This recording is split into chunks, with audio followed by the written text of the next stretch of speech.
welcome to my YouTube channel. So for today's video, i-share ko sa inyo na si Jesus ay nasa Old Testament na talaga.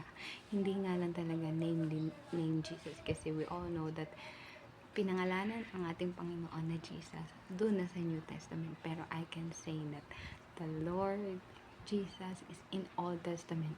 So basahin natin yung Job chapter 8 verse 8. It says, He alone stretches out the heavens and treads on the waves of the sea. And we all know kung sino ang naglakad sa sea.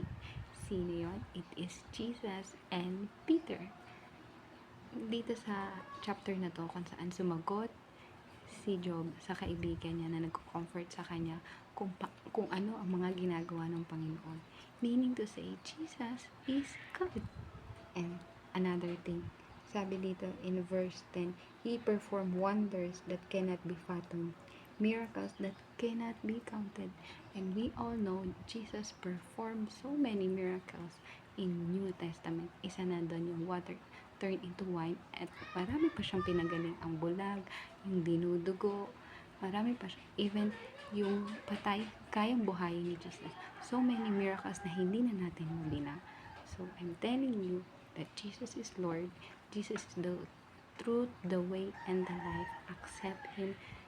Let Him lead your life. Jesus is our Savior. Jesus is the only God na we can say na pwede nating i-surrender ang buhay natin. And we will see the transformation. See you in my next video. Bye, God bless.